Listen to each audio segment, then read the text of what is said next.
everyone, hope you all are doing good. तो आज हम कुछ क्वेश्चंस देखेंगे सीडीपी के जो बहुत बार रिपीट हो के क्वेश्चंस आए हैं और हर एक टॉपिक में से। तो हम डेली का डेली क्या करेंगे 5 to 5 क्वेश्चंस हम क्या करेंगे सीडीपी के रिवाइज करेंगे।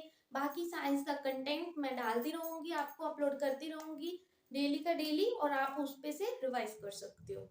ठीक है, तो अब हम स्टार्ट करेंगे क्वेश्चन 1 से। तो हमारा पहला क्वेश्चन क्या है सीडीपी का, हम देखते हैं। According to Garner theory of multiple intelligence, आप सबको पता है जो थ्योरी थी मल्टीपल इंटेलिजेंस की वो किसने दी थी, हॉवर्ड गार्नर ने दी थी, राइट। तो the factor that would contribute the most for being self aware individual would be, मतलब कि हॉवर्ड गार्नर की जो थ्योरी थी मल्टीपल इंटेलिजेंस की, उन्होंने कंट्रीब्यूट किस चीज को लेकर किया था, सेल्फ अवेयरनेस के बारे में, कि जो बच्चा है वो खुद के बारे में अवेयर हो। ठीक है, तो इसमें इंडिविजुअल क्या हुआ, अगर उस बच्चे को अपने बारे में सब कुछ पता है तो वो बच्चा किस चीज को लेकर अवेयर हुआ, क्या वो म्यूजिक को लेकर अवेयर हुआ, नो, म्यूजिक की बात तो नहीं हुई इसमें। क्या वो स्पिरिचुअल चीजों को लेकर अवेयर हुआ, स्पिरिट की बात भी नहीं हुई। सेल्फ अवेयरनेस की बात हुई है, खुद को जानना। लिंग्विस्टिक, लैंग्वेज की बात नहीं हुई।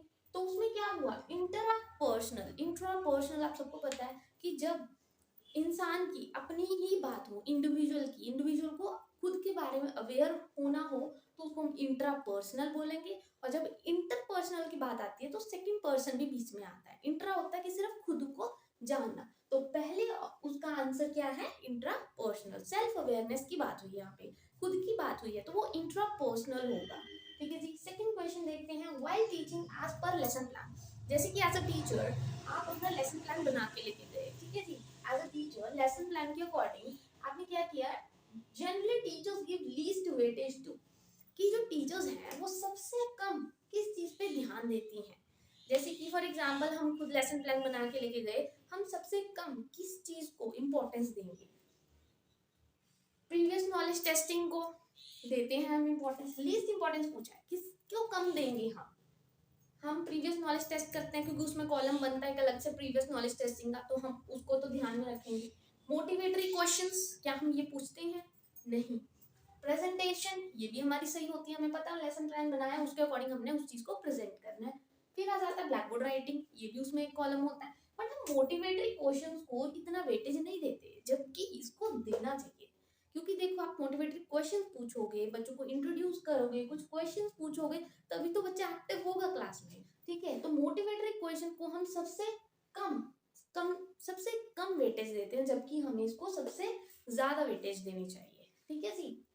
फिर third question, when learned material is reproduced through without any manipulation the memory is known as, कि जो आपने चीज लर्न की, लर्न्ड मटेरियल था, जो कोई चीज है आपने कोई टॉपिक पढ़ा, आपने लर्न कर लिया और आपने रिप्रोड्यूस कर दिया विदाउट एनी मैनिपुलेशन, मतलब आपने फटाफट वो चीज रट ली और जैसे थी रटी हुई सारा पेपर में जाके लिख दिया, as it is copy paste उसको कहते हैं।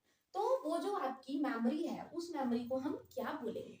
देखो जी, आपने फटाफट कोई चीज को पढ़ा, जैसे थी बुक में वैसे ही पढ़ लिया, कॉपी पेस्ट मतलब इतना तेज दिमाग था, तो आपने फटाफट वैसे ही रिप्रोड्यूस कर दिया पेपर में, जो जैसा लिखा हुआ था बुक में वैसे ही कॉपी में लिख दिया जो आपकी आंसर कॉपी थी। तो इसमें क्या है, होल मेमोरी की बात हुई कि बच्चे की बहुत अच्छी मेमोरी है, नहीं। Perfect memory, not at all. Rod memory या ऑल ऑफ तो नहीं होगा, इसमें रॉड मेमोरी आएगा। बिकॉज देखो जैसे का जैसा आपने पढ़ा वैसे ही आपने रट के लिख दिया, तो वो रोट मेमोरी में आ जाएगा कि आपने उस चीज को रटा मारा। ठीक है जी। अगला क्वेश्चन आता है फोर्थ क्वेश्चन, अकॉर्डिंग टू प्याजे के अकॉर्डिंग जो चिल्ड्रंस की थिंकिंग होती है वो डिफरेंट किस चीज को लेकर होती है, from adults Dan and dash, कि बच्चे की और एक एडल्ट की जो थिंकिंग है किस चीज को लेकर डिफरेंट होगी, from the adults Dan and dash. कौन सी चीज डिफरेंट होगी, पहले तो ये देखिए, अमाउंट में डिफरेंट होगी नहीं, सबकी थिंकिंग की अमाउंट हमेशा सेम होती है। ठीक है जी। तो मतलब सोचने का ढंग एक बच्चे का और एक एडल्ट का वो डिफरेंट हो सकता है, काइंड डिफरेंट हो सकती है, बट अमाउंट उतनी ही होती है। ठीक है, तो पहला तो नहीं होगा, डिफरेंट पूछा पहले तो, अमाउंट डिफरेंट नहीं होगी। साइज की बात नहीं है उसमें, मेमोरी और साइज की बात नहीं है, इसमें भी साइज की बात नहीं है, तो सही आंसर क्या है, काइंड। कि वो किस चीज में डिफरेंट होगी बच्चे की थिंकिंग एडल्ट से, काइंड में, क्योंकि उसको सोचने का ढंग अलग है बट अमाउंट उतनी ही है, सेम है, ठीक है। तो फोर्थ ऑप्शन बिल्कुल सही है।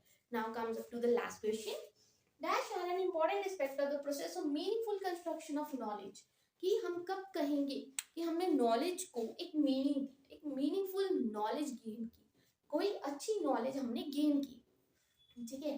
तो कैसे गेन करेंगे, किस चीज से, कौन सा एस्पेक्ट सबसे ज्यादा इंपॉर्टेंट है? रिवॉर्ड एंड पनिशमेंट, बच्चे को रिवॉर्ड देकर और पनिश करके, no. Drill and practice, no. Social interaction, ये हो सकता है, नन ऑफ द अबव नहीं होगा। देखो मीनिंगफुल बनाना है, कुछ अच्छा बच्चे को सिखाना है, तो वो क्या होगा, सोशल इंटरैक्शन से सीखेगा, जैसे लोगों के साथ वो इंटरैक्ट करेगा वैसे वो सीखेगा, तो social interaction is the right option. So I hope today's video is useful for you. Thank you very much and please don't forget to like and subscribe my channel.